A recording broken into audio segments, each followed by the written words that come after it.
2.2 新塔池波提欧兹登鸟浮旋托帕即将来袭，让我们把想要角色波爱玩到端服打在冬眠上。本期视频将为大家带来2.2思维角色强度分析和抽取建议，帮助大家更好的规划塔池。看在武将爆单这么快的份上，大伙等了3年冲向热门杯。首先是上半新5星物理童鞋兹登鸟，作为太傅以来第3位限定童鞋，兹登鸟可以说是新铁目前最强的群体进攻辅助。和裸梅这种主打击破和穿透的群体辅助不同，兹登鸟的攻击性在于它所有的技能都有着一定程度的增伤能力，同时自己也通过输出附加伤害的方式从中获益。因为兹登鸟的战绩和裸梅非常类似，都能在一定回合内提高我方全体造成的伤害，而且因为没有被击破效率战魔，所以理论上的增伤数值肯定要高于裸梅。同时兹登鸟的大招除了能提高我方全体造成的伤害，还能使自身以外的队友获得一次立即行动。55提云光屏24%的群体拉条就能跻身体力辅助的宝座。兹登鸟这个群体100%拉条是什么含金量，相信不用我多说了吧。所以想在2.2版本更新后立马引起新老婆的小伙伴，请投出你们的意吧。而且队友在兹登鸟大招期间发动的每次攻击都会附带一次刀的附加伤害，相当于给队友一人发把破败。陆地时间内队友动得越快，出手越多，兹登鸟所带来的伤害收益也会呈现几何倍数的提升。不过附加伤害这东西必须要主动进攻才能够触发，所以兹登鸟和现在深渊里非常强势的斗的体系，能存在着一定的向性问题。再加上兹登鸟太大期间无法行动，必须要有一个刀术辅助或负吸持续残点，才能支撑起整支队伍的战点消耗，这也导致兹登鸟难以适配完全不残点的禁压和刃压组合。目前来看，兹登鸟更适合能刀术出伤且有主动伤害判定的多尔体系。现在思来想去，也只有刀术的追击队能符合这个命题，但我们也不能因此妄下定论，就说它是追击队的专短，毕竟强如花火在落地后不久也顶了的量子专短的头衔，直到某的紫发女人横空出世，花火成为恶命或无生存黄泉的最佳队友，才算涉及洗清了这个名号。所以兹登鸟虽然从机制来看非常契合追击队，但也难保不会和后续即将时装2位主席流云翡翠产生新的联动。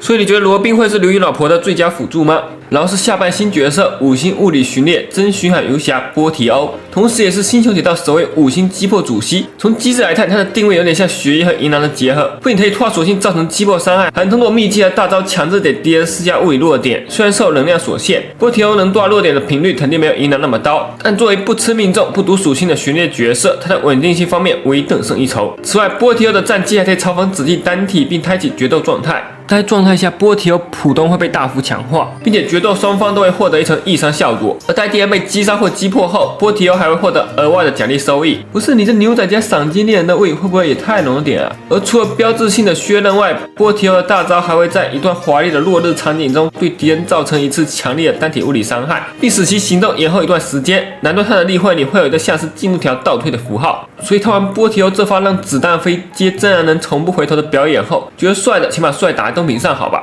说句实话，就新铁目前的环境而言，破盾角色可以说变得越来越重要。无论是30体的蓝电霸王龙，还是主线 BOSS 死亡和赌鱼杀精，只要不打紧破盾，他们就有的是法子来折磨各位。此外，下版本还有着全新的强敌深渊末日幻影在等着我们。而专上于稳定多弱点加极致单体爆破的波提欧，显然也会是单模式下的最大赢家。说一出来就能在新深渊稳定恰饭，这就是物理男5星的待遇吗？接着我们再来看一下2.2的2位副特角色，先说波提欧同为巡猎的托帕。作为星球铁道首位限定火吸，托帕的技能组可以说非常优秀，除了自带刀效的火伤追击能力和较低的战点消耗，而且还拥有刀队的团队追击易伤，氛围性、动能性都是直接拉满。不过由于没有较为合适的追击队友，导致总监在此前几个版本的处境一直不温不火。但随着追击体系的逐步完善，托帕作为最强追击短的天然优势也在不断扩大。目前的混沌回忆里，使用率已经反超希尔和真理义父，强势跻身第1巡猎的宝座。如此优厚的待遇之后，再结合托帕富婆多金的总监人设，也难怪有不少玩家都把她戏称为买榜姐。但随着波提欧和流云的登场，托帕在火弱点和弹体杀伤的优势也受到了巨大的挑战。如果你需要一个抽到后能立即形成战力的主 C， 那托帕总监显然无法胜任这个位置。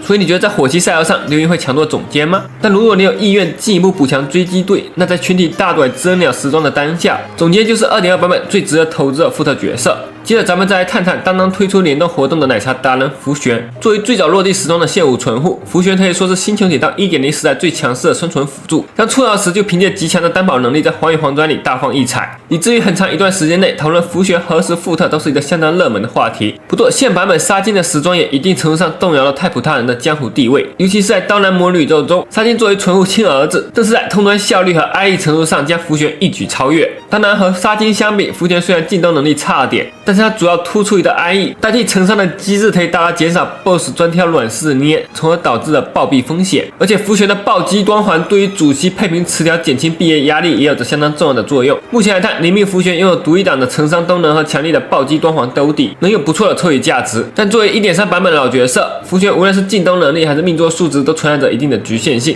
在如今杀金还在 up 的情况下，确实也不建议非 XP 档再往上追他的专武和命座了。总结一下，俗话说流水的输出，铁档的辅助。从目前崩铁现武同鞋的整体使用率来看，只要你有意愿投资追击队或备战新主 C， 那知更鸟就是近乎于必抽的存在。而波提和托帕定位类似，都属于单体打手，其中托帕总监偏向体系选手，本身素质一般，如果没有同步培养义父等追击队友，或者对命座专武进行进一步的投资，那么单塔的性能上限会相对受限。而波提虽然时装了全新的角色机制，但本身机制全面，不单需指定队友，在单体环境下的泛用性和稳定性也无人能出其右。最后的太普大人作为限定生存短，还是那句老话，没有罗或杀的小伙伴抽就完事了。但如果你已经有上述角色中的2的或以上，那它的优先级就相对较低。以下是4位角色抽取建议。出一档不必多说，认准自己 XP 吉特，有条件的可以全拿下。所以你更想抽谁呢？感谢大家3点端午支持，我们下期视频再见啦！